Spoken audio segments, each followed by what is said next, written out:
از وی راپورتی امی دست پی بکن تیم استودیو سروکی انجمن اجتماعی کرد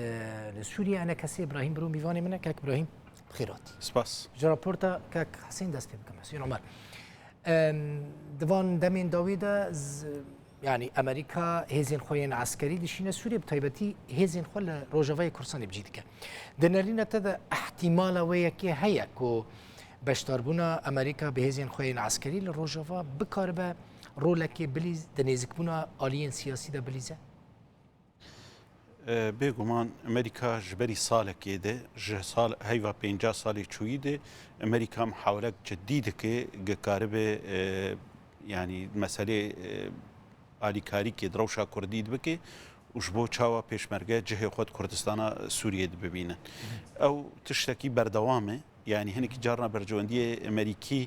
جدانێژ ئێمە یعنی ئانەها ئەو مەسەلا هێزی عسکەری چین و ئەو دکێ ئێمەژێ ئەو گەلە کێف خۆشییا زێدە و ئەو تشتێکی باشش بۆمە ژ بۆ شەڕێ ئەرهابێ ژ بۆ شەڕێ داعش ئەوێ لێ مەسلحەی ئەمریکی مەسلحە ئەمریکی ئەو بەرجەوەندی وێ پێشی دەنێ گە ئەو دخوازە ئانەهاش بۆ مووسلێش بۆ ڕقا کارێکی دکێ ئەوێ شەڕێکی دژی داعش بکێ لێش بۆ بەرژەوەندیە مە کووردا گەرەک ئەم فێدێژێ ببین لێ مەخابن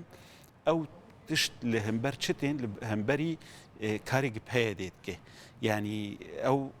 تعطيل دكي عرقله دكي امريكيجي فرصته الدنخوه باعتبار او تيكليه عسكري بهادير دكن ووك اعترافها بهاديجي وبرز صالح مسلم خوجي بيجد علاقه سياسي بمرناك امريكي على عسكري ده او تاني بخطره يعني يجبو ام قلكي دلي خوش نكن يعني وقتي قلنا بعلاقه سياسي ونبي قرارات دولي امي داوي بشتي خلق بازاري خو بكن او خو بكن امي واجه درك هون دكارن سودكي يعني استفاده كيج هبونا امريكا الروجافاي كورساني ببينن جبوكو بكيماني غافكيد راكرنا وانا كوكيان دا با فيجن مثلا پێشمەرگین وەلێدەرێ هەنە نزانم چەند حەزارن لە هەژمارەکە مەزنە پەرفێکت هاتنە پەروەردەکردن هون دەبێژن اعترافێک بۆن تێکردن هون دکارن هەبوونە ئەمریکا لە ڕۆژەڤەیە کوردستانی بکەن ڕیەک کەوان پێشمەرگان دەرباس بکەن أنها بأمريكا رجيب حمد دولة أوروبي ودوه بيرمش فرنسا هاتنه أم بزلاليد بيجن هبونا بيشمرجي كردستان سوري جهوان كردستان سورية دولة دنيا تفداجي بهور كرنه وناس كرن أف بيشمرجي وجه قل كردستان سورية بينا لحطانها يعني تشتي هرما كردستاني وجناب سروق برزاني كر أو مسألة جنهش شري ناف كرداد تشيبه لي أو تشت حتا بردوام ناکه اف پیشمرگه و وگاره ایما وک انجمن اجتماعی کردی وک سیاست هرما کردستانی جی ام دخوازم به اتفاق کید بن رعایت کید وگاره جبرگه يعني رينيدان وافتح عنه تشيبه واوي اليه دجي بتناخو نما كار هريمي بباريزي يعني اوي ترسا امجي ترسن روكي امتير در كفن لان بهيفينج اوي امريكا واوروبا جي بتايبت انها دولتي اوروبيجي قلكي جهدارن لفان مساله قاربن چاره سريكي ببينن شركاتي عسكري لهريما كردستان سوري تشيب بله اما رنسر اوروبا ايروج باريسي هاتي بله ايروجيشتي بخيرات يعني سپاس باش اكاك ابراهيم واتشكر لفرنسا واتش هديتم بيك انين واتش خواست فرنسيان ما اف بردوامی بوش بری هیوونی و کده ما گلک ولات اوروپی کار کردن مدیتن کردن و جاری ام هاتن و خواندن جالی لجنه پیوندی درود پارلمان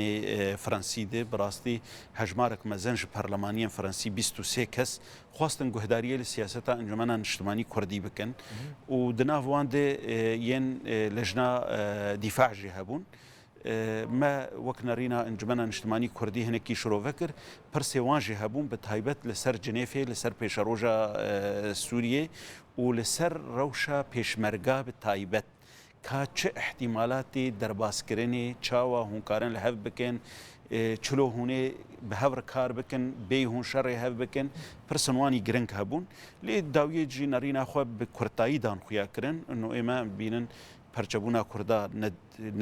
نجبو برجواندی کردایی تشکی خرابه یادن دوی بردوامیا کردا د کنگره جنیفه د محافل دولی د او کردا په بحر ناکه یعنی جبو پیش روجا سوری تشکی گلکی باشه نارینا واجی نارینا وان بوجی بيغومان